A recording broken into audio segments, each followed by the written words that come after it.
So, another private server, but this time things are a little different. Instead of it being a classic plus, this server is supposed to kind of expand upon where retail should have gone. At least that's what they say. We'll determine that for ourselves once we see it, but first, let me show you their gameplay trailer, their official trailer, and then we're going to go in, deep dive into the trailer, followed by everything that they have listed, because it's a long list of stuff that they already have planned or working on this server. So check it out.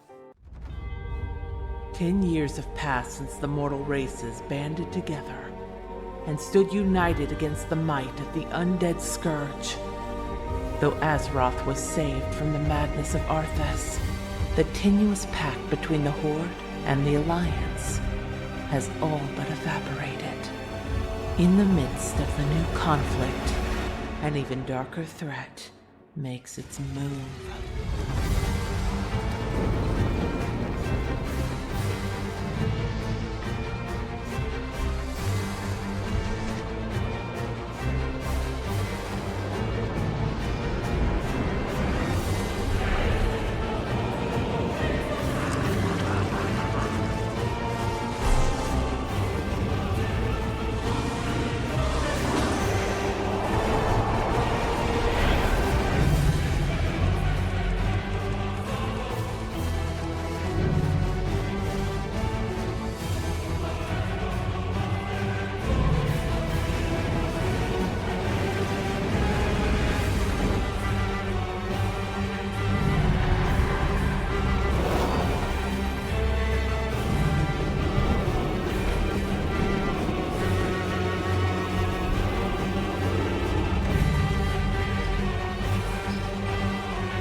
The Mad Titan's present is almost upon us, and with its coming, all of Azeroth shall be burned to ash.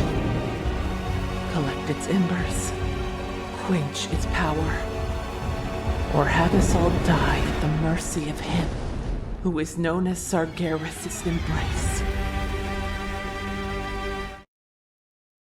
Alright, so what did you think about that? So, let's go through the trailer real quick. I'm just gonna skip it because you guys already saw it. So, I've already read a lot of what's gonna entail on this server, and we'll go through it again soon, but at least I can explain a little bit more of what you're seeing in this trailer besides just me guessing, right? So, well, I will guess that a little bit, but mostly... So you're going to see a couple of new islands here. These are completely new landmasses. I don't know if they're going to be labeled here or not. I thought they were. Okay, you don't really see them labeled in this, but you see them labeled later on. But the couple of islands that you see in the middle of the map there are completely new. You've not seen them before. Now, the primary areas, even though this is going to be an expansion of retail, you're going to have Eastern Kingdoms, Kalimdor, Northrend. I don't think they're going to any other areas that we've seen, at least from my knowledge. We're not going anywhere else besides these three continents and then a couple of the newer islands that they have planned. So that's why they're doing that. And Northrend is going to be the endgame zone, particularly the well, they have Iceground Citadel highlighted. I'm not sure to what extent we're going there, but for a fact, the primary focus is going to be on the eastern side. So Fjord, Grizzly Hills, and Storm Peaks, and then we're also going to be able to go down into Azul-Nurub. So, whoops.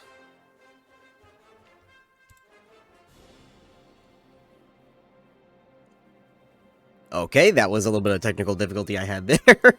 So, okay, here we go, right there. So see right there, Azar Island, Mish Faramos, and then I'm not sure what that little island is there. It's not labeled. But yeah, those are a couple of the new areas that we're going to be going into. And then we'll skip a little bit right here to the actual stuff. Alternate story. So they said that this is going to... This is technically a Wrath of the Lich King plus, according to its story, but in terms of systems, game modes, and everything, it looks more like Legion, a little bit of BFA, a little bit of Dragonflight merged together and expanded upon, but that's not where the story takes place. So the story is that this is an alternate universe, because it kind of has to be in order for it to work. This is not lore accurate at all, but it is an alternate universe where up until Wrath of the Lich King, everything was the same. And then instead of the cataclysm happening, there was 10 years of peace. Nothing else happened. Then, I believe they said something like the Burning Legion is coming, but this is like their first wave, and it's being led by basically the right-hand man of Sargeras, who's called Sargeras' Embrace as his title, similar to the Mouth of Sauron, you know what I mean? So, there's that. Explore an alternate Azeroth. Now, with that, look at that. That's Grizzly Hills right there. There's Venture Bay. It's, according to the notes that they gave, this is actually called New Baelor, which Baelor is an island in World of Warcraft's lore. Don't know if we're going there or not, but this is called New Baelor, which is basically Venture Bay from Grizzly Hills. And you can see it's visually updated because the entirety of the world, at least the majority of it right now, is visually updated world overhaul. You know, the world revamp that we've been wanting. This is, again, what I'm saying, this is the next step in retail where people wanted to go. So, you got completely overhauled graphically Northrend. The majority of Eastern Kingdoms and Kalimdor are going to be visually updated. Now, according to them, not everything is updated just yet. They're still working on it. This is still a work in development, but it's far enough along for them to showcase it off. There's a little bit more of Grizzly Hills, but you have like Vrykul in the water there. Their ships are there. You see them coming up. I'm guessing this is Hyjal. I'm not quite too sure as of to that picture. Let's go back a little bit. Custom new raids and dungeons. We'll talk about that more when we get to the actual like stuff where it tells you about them. Right here, Mythic. Where is it? There it is, Mythic Plus and new raid system. I'm not sure about the new raid system. I don't remember if they talked about that or not. But Mythic Plus, I mean, it's typically how you expect Mythic Plus, only there are changes to it of how it functions. Now, I'm somebody who absolutely despises the Mythic Plus system, especially in retail and even private servers when they utilize it. It's just terrible in my opinion. This seems to change up the system a little bit, allowing you to choose the affixes, choose whether you want to do a timed mode or not, which timed mode would give you achievements and some other stuff, but you don't have to do timed mode to get the same gear.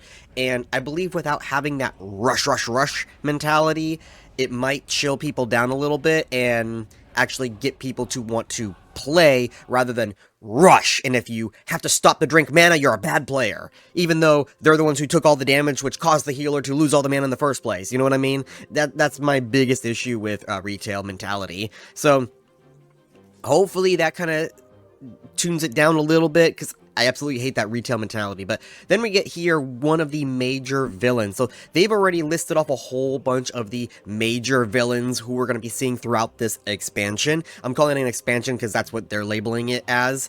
So server expansion, I'm going to be using those interchangeably. But this is one of the major villains here, who is a Lich. It is not Kel'Thuzad, it is somebody else. We'll get to that later on. Now they say here 24 playable races. These are basically the majority of the playable races within retail as of right now, including, unfortunately, the Vulpera.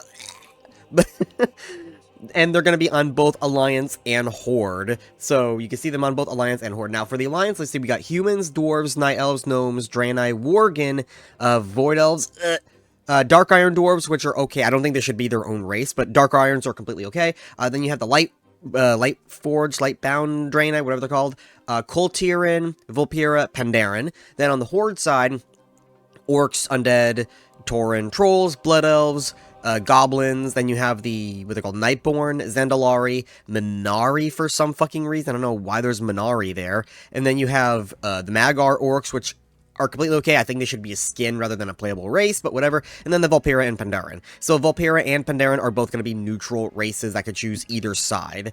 According to their class list down here, we're going to have Druid, Warlock, Mage, Shaman, Death Knight, Priest, Rogue, Hunter, Paladin, Warrior. I'm actually surprised that they don't have Demon Hunter because of the heavy demon themes, like Fel, Legion themes that are coming out of this expansion. So that is interesting to me. Now, there is another class that they have that is not listed here. That's probably because that's only what Worgen can play as. Let me switch to... Okay, no, so it stays the same when they switch characters. Because I was going to say, they have new class called the Bard class, which is a Bard class. However, the way it functions is a little bit different to how we would normally perceive it. It's still going to be a support class, but it's also going to have healing DPS, which, again, you could account for.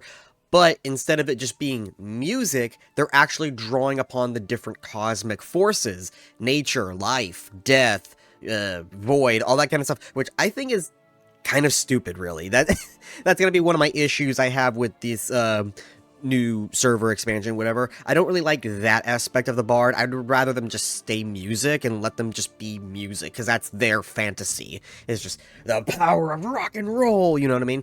Now, right here, reworked racial abilities. So you can see up above you have, like 4 listed traits.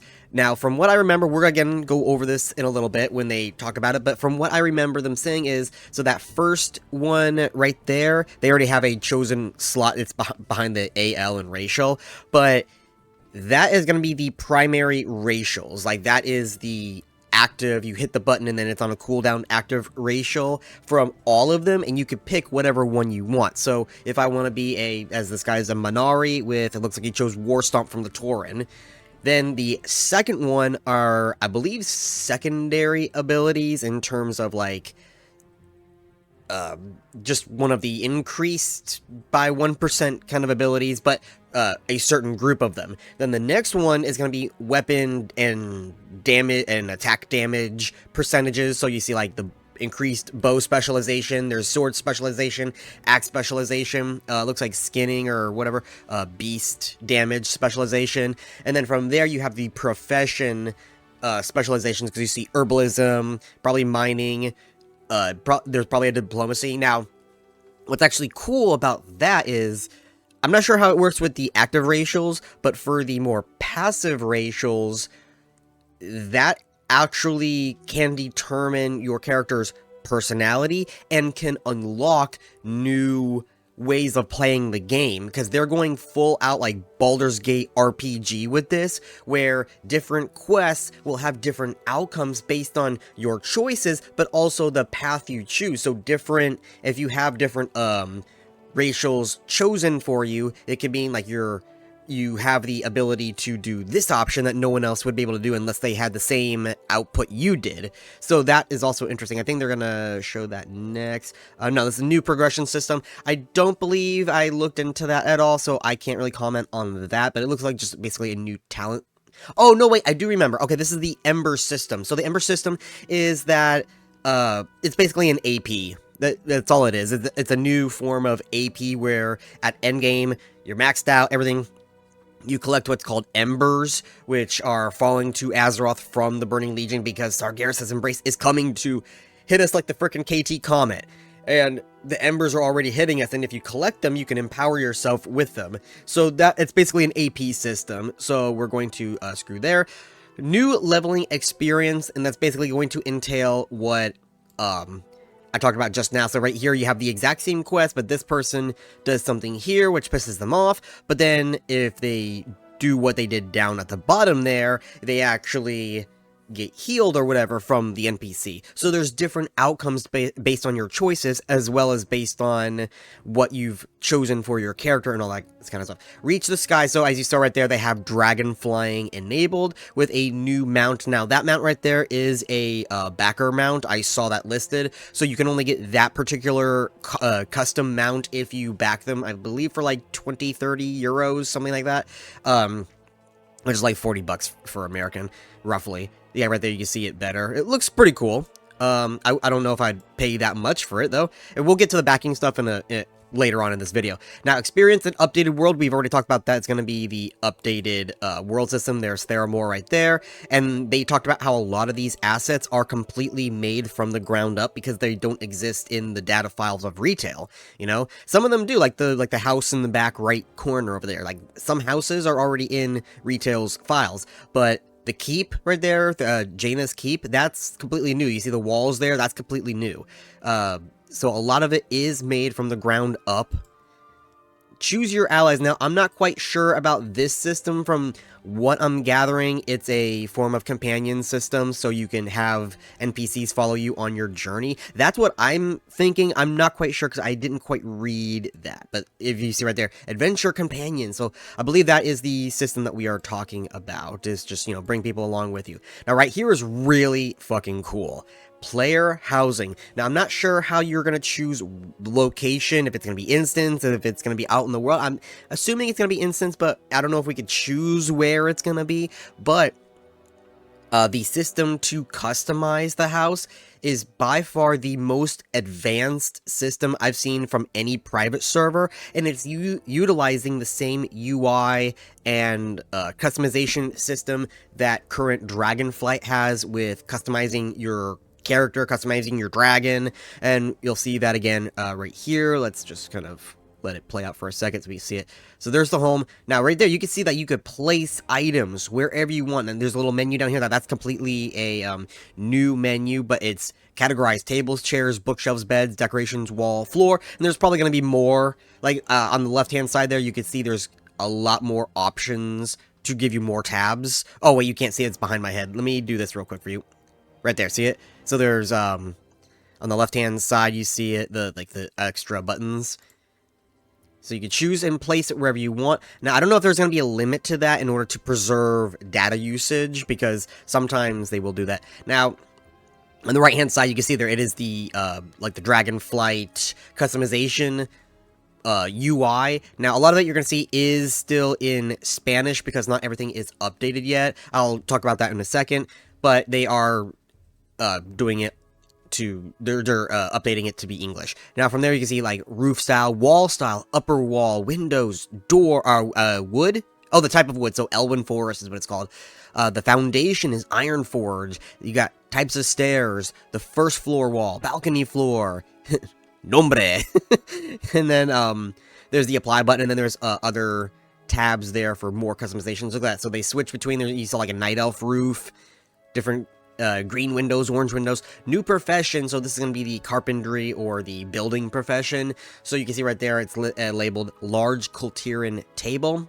And from here it looks like they have the Dragonflight style of crafting system. So that's probably going to be for all of the professions. This is also going to be primarily for building your stuff. Now, they've already confirmed that not everything can be acquired from this building profession. You still have to go out into the world. You can find a lot of like trophies and cool, unique items from doing raids, dungeons, questing, finding it in the open world just from a chest, stuff like that, which is absolutely great. I love it. So we're gonna go to the next one. Much more collectibles. So they have like shape-shifting right here. You see shape-shifting. So you can see that it's purchased. I'm not sure if it's gonna be for in-game currency or for money currency, because it looks like there's different. Like the green one there has like a crystal for 2,500. The other one's got like a red glob currency for 2,500. So those are obviously the types of Voidwalker skins you can have as a warlock. So you can see at the top it's all the warlock demons. So specifically for Voidwalker you can have them look however you want. And then right there, shapeshifting, so there's for druid. You can make your druid form look however they want. Now it looks like right there it's badges of justice, frost badges, stuff like that. So that's probably you unlock them by doing dungeons. So that's probably confirming that most of it you can acquire in-game, though I seriously doubt that there's not going to be any in the store. There's probably going to be a bunch in the store. So much more, and much more, that's what I'd say. Then they say PvE invasions, so we are going to have the invasion system. I don't know if they're going to be different from what we had in retail, because the retail's invasions are absolutely stupid and boring. They're terrible trash. I hate them. So hopefully they can innovate on this system and make it more dynamic, more fun. And then right here, much more mini games. And you can see there it's like a racing game. You got this dude strafing them as they're racing. Looks like they had, let me go back right there. That looks like what's it called? Brawlers Guild, but you're in a mech and you're fighting a mech. The Rompador is what it's called. So that's pretty cool. And then there's the Bard class, and I've already talked about how they use the different cosmic elements. So you see like life, you see like fire, so elemental, stuff like that. And boom, that's it. So now what we're going to do is move on to here, which is their backer page. Now this server has been in development for more than a year. It's got to be that, because when I looked up this project, I found trailers from like a year ago. It was unfortunately in Spanish, but at least this new one was in English. That is something, because this server is, or expansion, or whatever you want to call it, is a Spanish made server. However, it's not going to be Spanish only. That's why they are translating to English. As for other localizations, such as, you know, Russian, Chinese, all that kind of stuff, I don't know if they plan on adding localization for other regions. All I know is they're going to have Spanish, because that's their default language, because they're from Spain, and they're going to have English for Europeans and Americans, as well as, you know, Australians and stuff like that. So, going down here, about the project. So, this is going to be a very long section, so you can skip around in my video to find what you are more interested in, because this is going to be a while. So, saddle up, Buttercup. Okay, so in our free-for-all and not-for-profit modding project, so free-for-all, so that probably means no store, but we all know that eventually there must always be a store. There must always be a Lich King. Anyway, we aspire to revolutionize the Warcraft universe, featuring player housing, revamped world, a new class, new races, new skill, new race class combinations, reworked talents, RPG dialogues, choice-based questing, dragon riding. The sky is truly and quite literally the limit. Our leveling system will offer a vibrant progression, while our story-based adventures will hopefully keep you on the edge of your seat, using the Trinity Core 3.3.5a as our technical foundation, which is absolutely amazing that they're using a freaking Wrath of the Lich King client to put all this newer stuff into it. To create a custom fan-made expansion similar to the concept of Classic Plus. But they're not going to be a Classic Plus server. This is more of a Retail Plus server. I'm saying Retail because it's, by the lore, technically a Wrath, but in systems, it's more of like Legion Plus. That's how I'm describing it. So here it is. The story of Sargeras' Embrace is set 10 years after the death of Arthas in Wrath of the Lich King, an alternate timeline where the subsequent expansions did not take place. In this new iteration of Azeroth, a decade of peace between the Alliance and the Horde has been shattered by the outbreak of the Fourth War. So the Fourth War, it looks like it does happen, but not in the way it happened in Retail. But amidst the conflict, new ominous threat emerges. Calathor, known as Sargeras' Embrace, has been unleashed upon Azeroth by the Burning Legion, and players must rise to the challenge to stop it from reaching our planet in order to protect the world from its fiery clutch. So basically the KT Comet.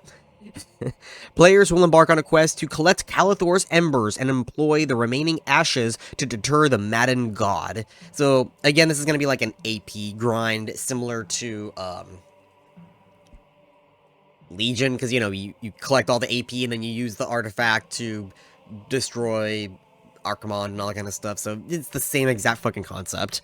In this alternate timeline, players will embark on a journey through the reimagined version of Eastern Northrend, including the popular locations like Grizzly Hills, Zul'Drak, Storm Peaks, Howling Fjord, I forgot about Zul'Drak, Storm Peaks, Howling Fjord, all of which has been revamped and reshaped.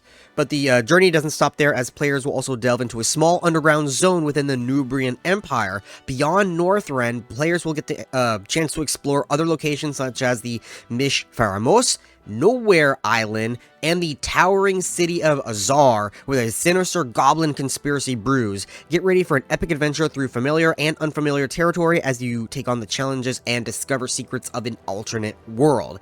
And then from there they go into the various aspects of it. So we're going to start with player housing. So player housing in Sargeras Embrace goes beyond the aesthetics, customized unique homes with changeable features for walls, floors, roofs, modular designs that will vary in tier and size, hundreds of different furniture options, stables, gardens, and interact with various professions for an immersive experience.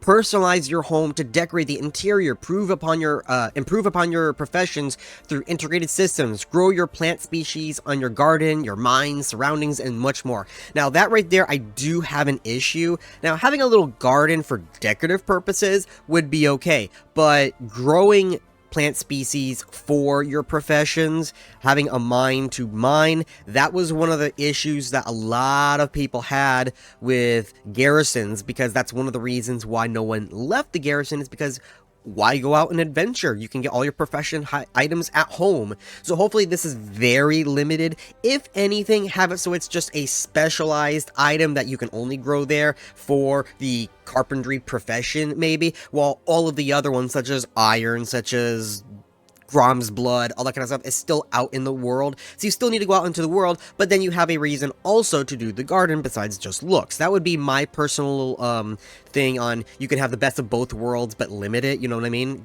to make it that way. They have here just like examples, like little GIFs showing the different things. They all say it's a work in progress, so everything you see here is subject to change. We are designing our own custom-made models that are already to add to the already massive list of existing ones. Place furnitures, rotate it, alter size as you see fit. Interact with the furniture. So I'm just going to skip that because it's just basically you click on the bed, now you can lay in the bed, as you see in that little GIF there. Right there, mannequins, so you can have mannequins to display your armor, and you can choose different, you can see the GIF there, you can choose different stances for the mannequin to stand in. And then they have a video kind of showcasing it off. I'm not going to watch that video because this video I already know is going to be super long. So here's playable races. In the alternate timeline of Sargeras' Embrace, players can choose from a variety of races like Worgen, Goblins, Andalari, Volpera, Eridar, Nightborn, Kurlterans, and more. Integrated into the story of the Fourth War, the inclusion, I guess they meant to say, of each race adds depth to the looming threat of Calathor. I'm going to say probably Kalimdor at some point when I see Calathor. The new class, the Bard. Music is said to be the language of the spirit, and with our new class, we intend to explore just that. Through music, harmony, and harmony, the Bard communes with the spiritual entities beyond Azeroth, asking for their assistance at healing allies or dealing damage to enemies. Thanks to these creatures, the Bard will gain access to cosmological powers like life, death, light, shadow, disorder, and order. I read that out of order, but it doesn't matter. And that's something I really don't like, I'm gonna say about that. I don't think the Bard should be able to have all of those fucking powers. I think they should just play music, really. I don't really like how they're able to access all of them at once, especially because a lot of them are fundamentally not compatible. So from a fundamental to a moral standpoint, they're just not compatible with each other. That's the entire reason why we have the cosmological chart to begin with. Anyway, so we go down here. Reworked racial ability. So now this will probably clarify what I said earlier on these. Sargeras' Embrace imagines the race class system, giving all races all access to classes. I do not like that whatsoever. I don't care that it's an alternate timeline.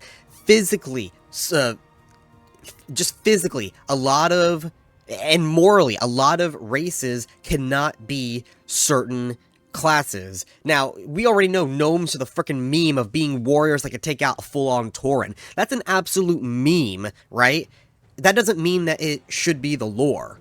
Now, that happened in classic and vanilla, whatever you want to call it, so it is what it is at that point, whatever.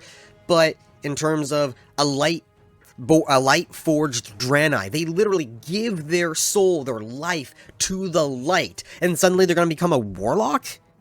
Why? The light and the fel are not compatible. And don't be that person that says, "Oh, well, we have lightbound demons." Yes, they were excruciatingly like tormented and tortured with the light forced into their body. I'm pretty sure it was not a choice. I think he confirmed it was not a choice. He had it forced into his body painstakingly until he became a light-bound version of whatever race he was intended to be before he was a Doom Lord, right? And then, even then, Minari, same thing as Lightforged, but the opposite. They gave their life, their soul to the Legion. They are fel-infused. Now they're going to be a priest? What? It's fundamentally and morally just not compatible. Then you have Magar. You're going to have Magar be warlocks? Yes, orcs can be warlocks. They've been warlocks, but we also know that being around fel, being drawn into the fel, changes you, changes your skin color. We know for a fact orcs turn fucking green when exposed to the fel. So now you're gonna have brown orc warlocks? That makes absolutely no sense. It's physically impossible. Just be a green orc warlock. Seriously, what the fuck? Anyway, there's my rant. Reworking the racial abilities with a new trait system that will be independent on a selected race. These changes will offer players unparalleled freedom to create a truly unique character that suits their playstyle and creativity. Now, with a lot of these various racial abilities, I'm okay with some other classes being able to utilize them. However, again, some of them I think are specifically for races like War Stomp. Now, I could see a Draenei using War Stomp. I'm completely okay with that because they have hooves. You're stomping. Even then, maybe a larger race like an Orc can stomp down. Not as big as the Tauren or the Draenei, who are massive with hooves, but to an extent, right? I don't see a fucking gnome War Stomping and stunning somebody, right? Or a freaking daintily elf. Now, to that extent, cannibalize. Technically, any race can cannibalize. It's not morally right, but it will happen. So cannibalize is okay. Now, that's my thing from a lore perspective. In terms of it, having racials available to everybody, I think that kind of waters down the races themselves, because that was something special about their race. Now, we're gonna go beyond that and just say that. Now, with the profession stuff, maybe it's your background, your upkeeping, that allows you to know nature more. So that I'm perfectly okay with sharing amongst the races. So maybe you grew up in a family of herbalists as an elf. That's completely okay for me. I don't mind that. Weapon skills, again, that would be upbringing and training. So I'm completely okay with like an orc having a sword specialization. Maybe they were a gladiator in the pits. So that is completely okay. As for resistances, that should be completely race bound, because some races are naturally, physically more resistant to things than other. Drakari trolls would be naturally more resistant to the cold than a Faraki troll, you know what I mean? While on the opposite end, Faraki would be more resistant to heat, and not Drakari, because they already have insulation. They would overheat easier. So it just physically does not make sense to me. But anyway, world revamp. Azeroth is undergoing a soft world revamp with updated in-game models and new visuals, enhancing the overall experience. Many of these models did not exist in the game, which meant we had to develop many of them from scratch. And they show right there before and after comparisons. You see the towers, the old one, and then boom, the new one right there. And there's a lot of these right here, like the Tauren hut and the blacksmith. Boom, there's the new one. Now, custom raids and dungeons. The expansion includes 10 custom mythic dungeons and 3 raids, each uniquely crafted. Dungeons like the Cloven Keep, the Heart of Blasphemy, reimagined classics, while raids like Blazing Keep and the Betrayal offer completely fresh experience. So Cloven Keep and Heart of Blasphemy are going to be raids or dungeons that are already in the game. They're just revamped. So I don't know.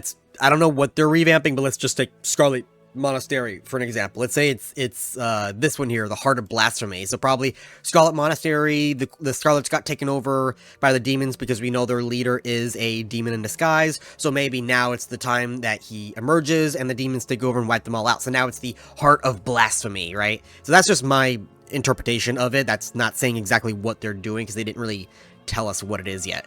Right there, these are, that was in the trailer itself. That's just showing you a little bit of the dungeon right there. That looks like a gameplay thing. I don't think that was in the trailer, but they're showing you just some of the mechanics behind the boss right there.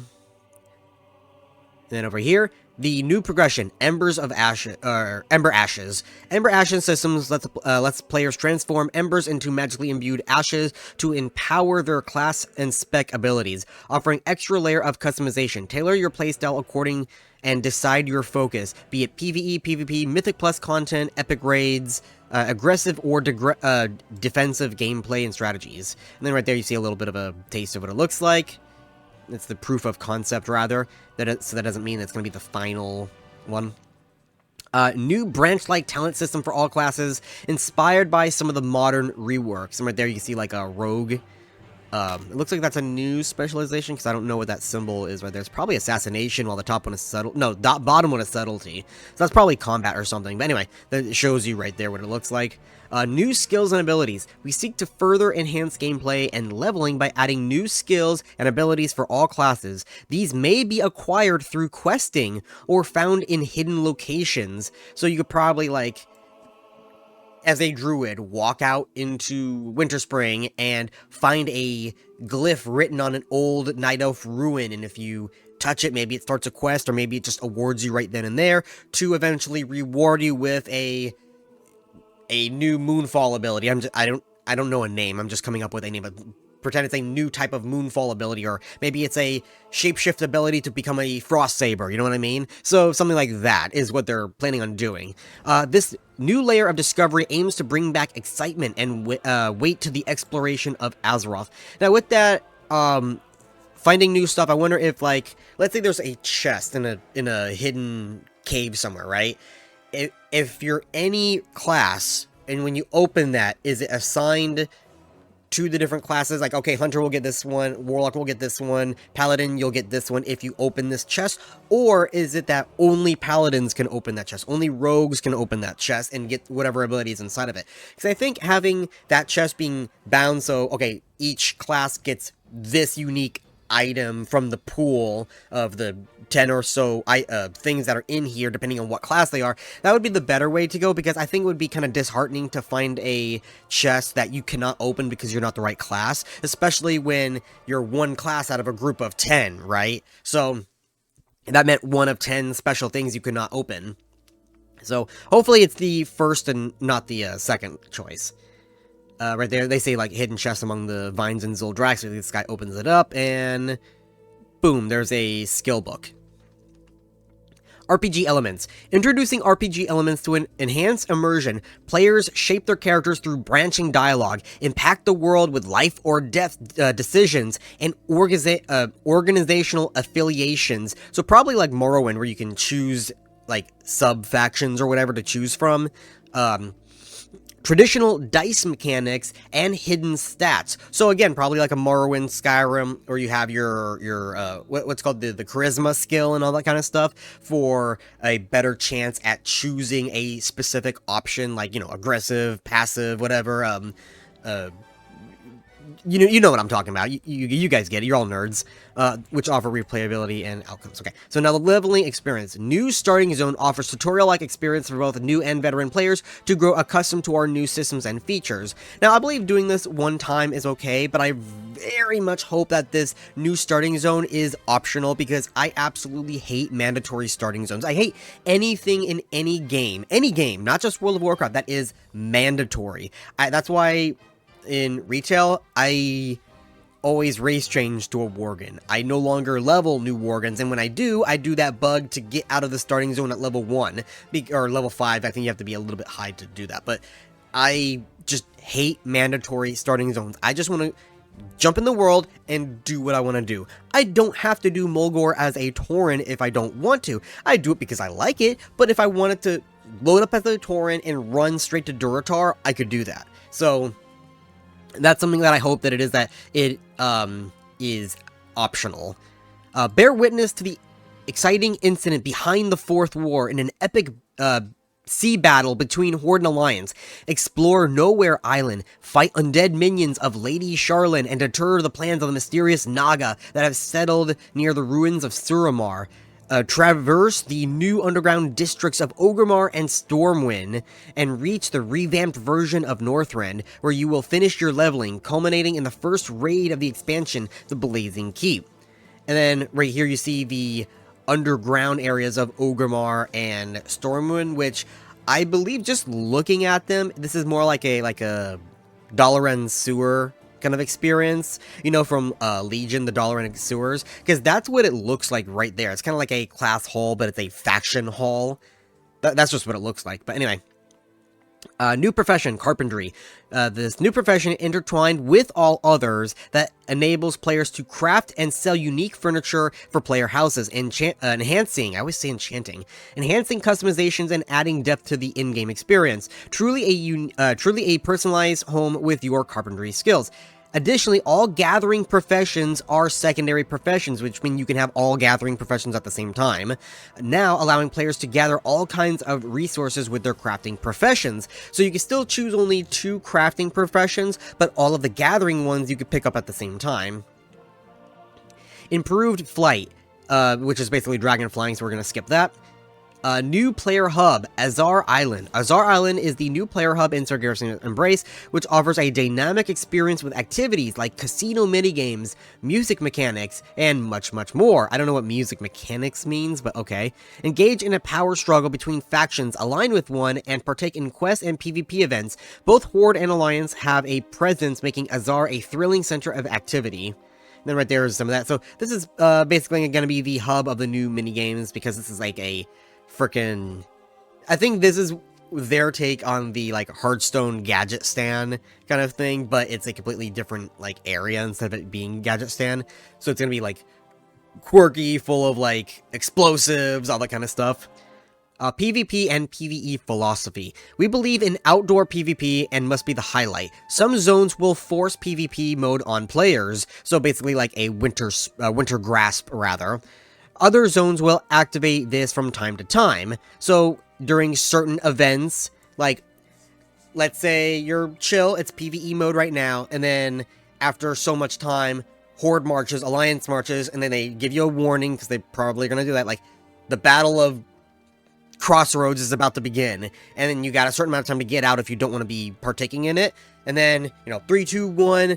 boom, you're all flagged for PvP, and then you got NPCs and players fighting in Crossroads or something like that. So that's what I'm expecting it to be like when they say that. Flying will be limited in these regions, so just like Winter Grasp, you can't fly over it during a battle. Or if it's an open PvP zone, you probably can't do that either. You will only be able to use flying mounts from specific platforms. There will also be dynamic weather events that present both challenges and opportunities to gather resources. So probably you can only find certain things when it rains, but the rain can also be a debuff or a positive to your character depending on what it is. Sandstorms and electrical storms or something like that could probably hurt you. Snowstorms could probably hurt you. So you'll probably have to work around them or fight against them or something.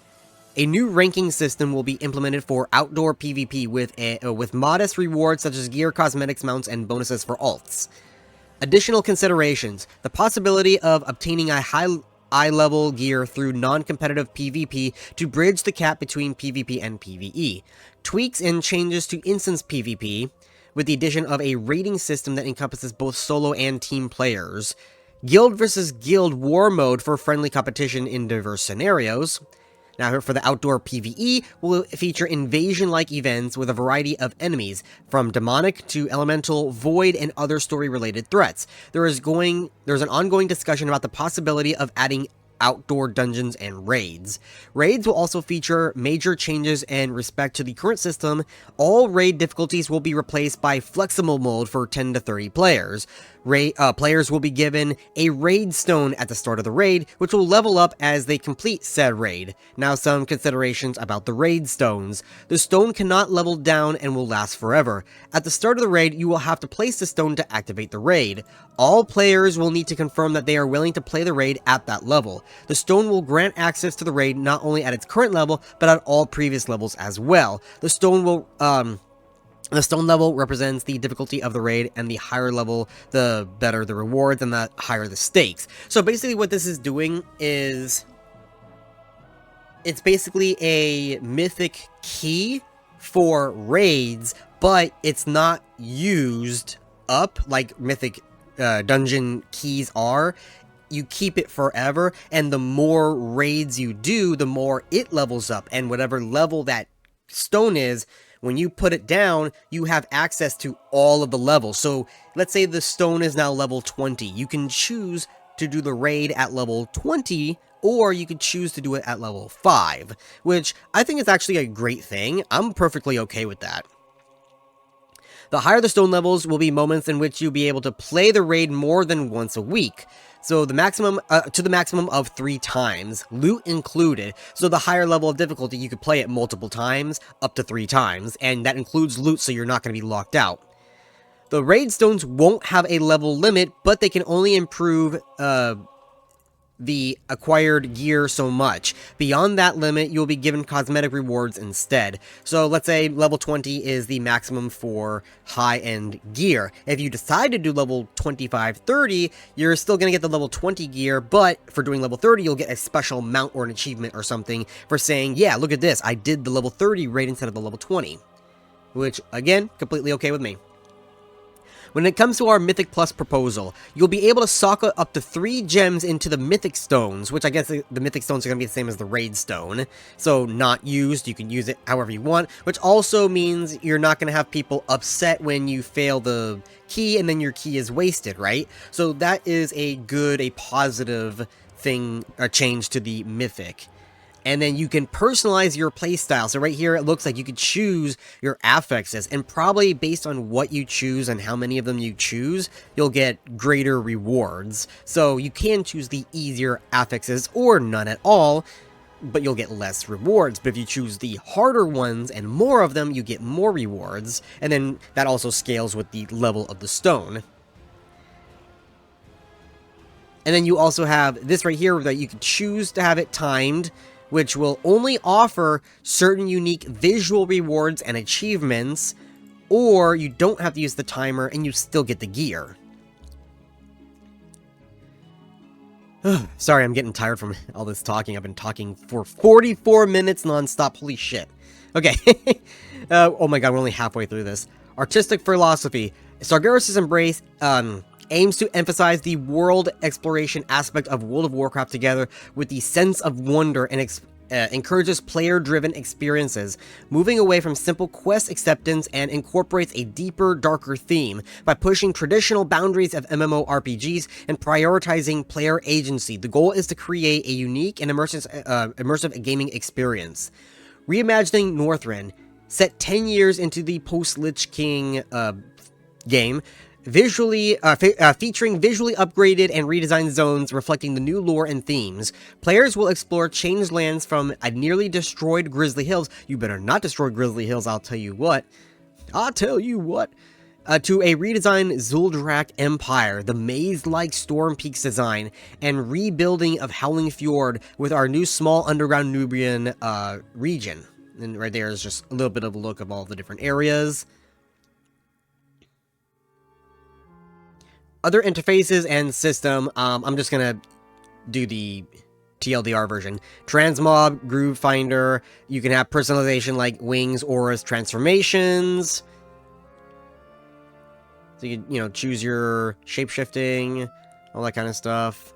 You can have different auras and wings. There's Transmog right there. Now rewards. Now this is gonna be for the backers. So if you donate 1, you'll just receive project updates. If you pledge 5 or more, you get the exclusive in-game title, and you get the exclusive Ember's Presence aura, which is going to be one of the cosmetics. By doing 10 or more, you get wings, unlock cosmetic wings, and unlock all rewards included in the previous tier. Which I guess that means you can do this even after they launch. If you pledge 15 or more, this is euros by the way, if you pledge 15 or more, so probably like 20 bucks, you get this dragon mount, which is the one we saw in the trailer. So you get the dragon mount, which is a dragon flight mount. like a dragon flying, dynamic flying mount. If you pledge 20 or more, you get the... Oh, you get a 2 unlocked houses for your player house. So you could choose the Valkyr's hideout or the Drakari Astronomical Palace. So you get you could actually have a freaking palace or a very cool lodge as your player house if you donate 20 or more. Hunter of Embers. If you donate 25 or more, you get the original soundtrack for the expansion. You can have your name on the credits. You receive wallpapers that are 4K. Unlock all rewards, including... Oh, okay, so that's what I mean by the previous tier. So that means you unlock what's there and all of this other stuff. Okay, so I don't know why I didn't get that at first. At 50, you get the Smoldering Knife, which you will gain access to the floating... Oh, the Smoldering Knife is just the title. My bad. You get access to the floating island fortress for your house. You also can gain access to exclusive chat with the developers, and then you unlock everything else above that. At 65, name an in-game item however you see fit. Be it something inspired by or in your own name or your character's name. By 100 or more, you can name your own NPC in the game, and you get the in-game title Ember Patron, and then including all the other stuff. I am getting tired now. 250, you can help the team design a quest. If 500 or more, god damn, who's going to be donating 500? I'm sorry, but donating 20 bucks to a project, fine. Donating 15, you're a little crazy, but whatever, that's your money. 500, you're absolutely fucking insane. But then you get this cool blue dragon instead. 750, that's like fucking $1,000 American. Help design one of the bosses of the expansion. 1,000. You get your unique personal design of a non-modular exclusive home that no other players will be able to acquire. So you get to choose exactly how your house will look like on the outside and have it built to your specification. And then by 2,500, who the fuck is gonna spend that on a private server? You get to immortalize your character on the expansion's lore. Meet the development team face-to-face in Spain. Yeah, because that 2,500 is your plane ticket. That's what it is. You are paying for a plane ticket to go meet them in Madrid, Spain.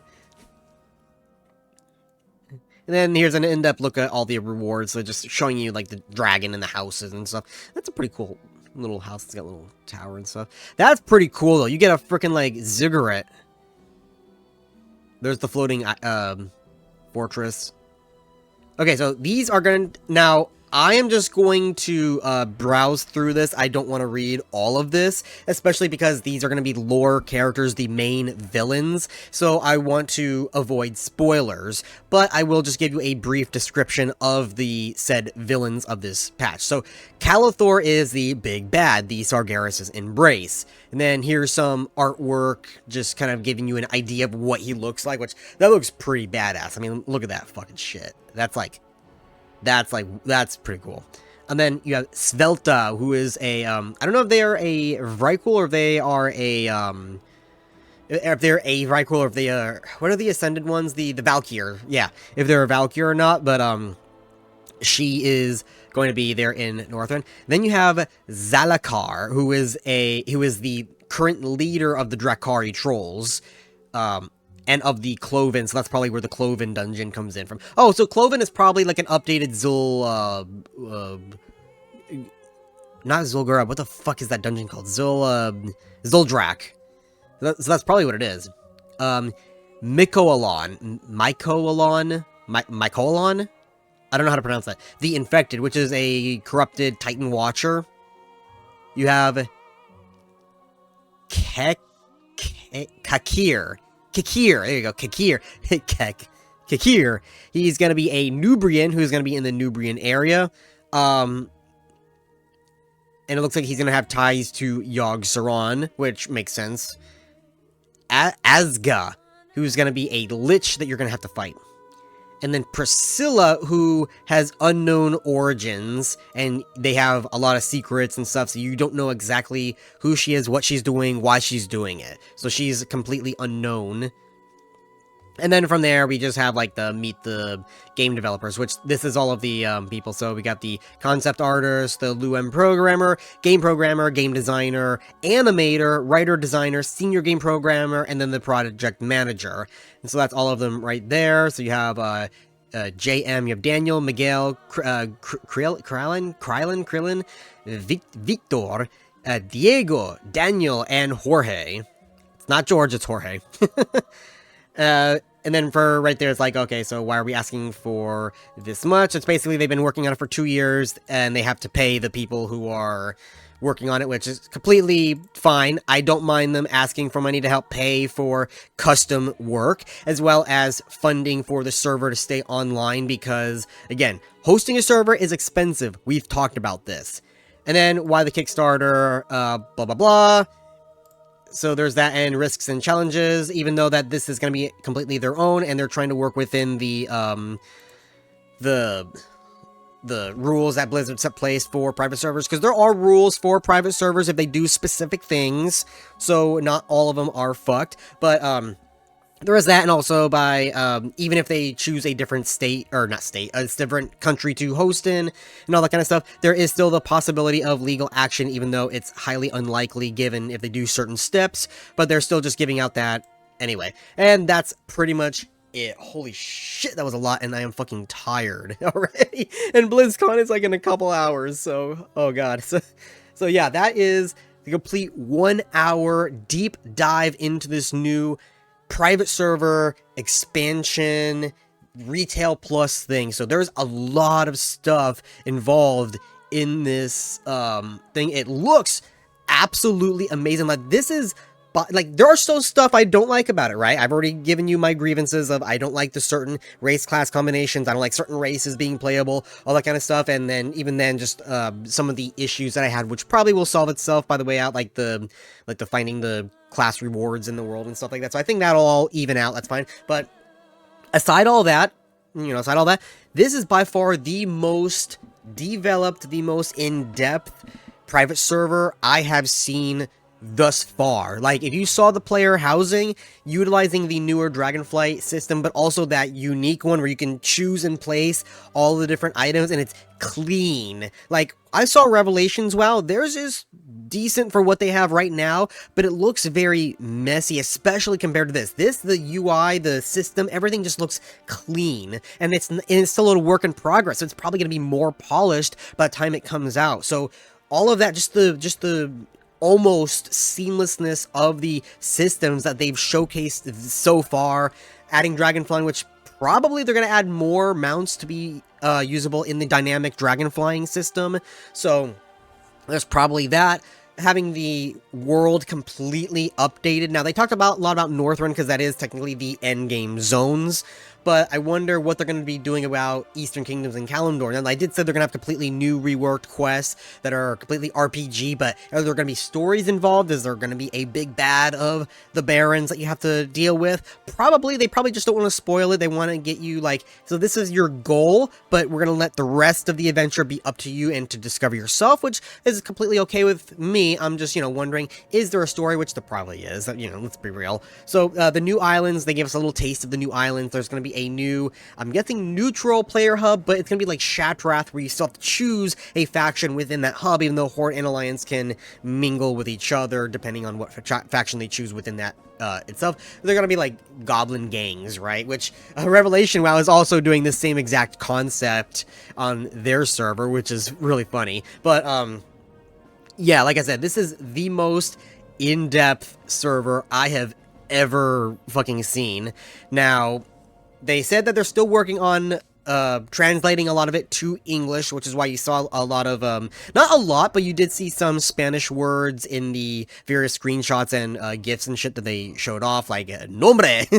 So, so, yeah, I don't, unfortunately, see a way to check on the progress of this server besides donating. So I might end up donating, it's going to be like $2 American. I'm probably going to end up donating a couple bucks just to keep updated with this server, so I can bring you any news and coverage on this, because this absolutely looks exciting, and hopefully, for the love of God, is not 200 gigabytes on my system. so there's that. I hope you guys enjoyed that. Please let me know what you think about this brand new experience to discover. Are you guys excited? What are your grievances or issues that you have with the server? I've explained mine. Let me hear yours. And if you want to see more news coverage, whatever, of this server, please be sure to like the video, subscribe. I do also cover other private servers such as Turtle WoW, Project Epoch, Revelation WoW, Azeroth at War, Duskhaven, and pretty much most of the plus or unique servers. Wallcraft, I even have Everlook on there, and all these other servers. So until then, I will see you guys next time. Time to go slurp up some water. Dear God, my throat hurts. See you later.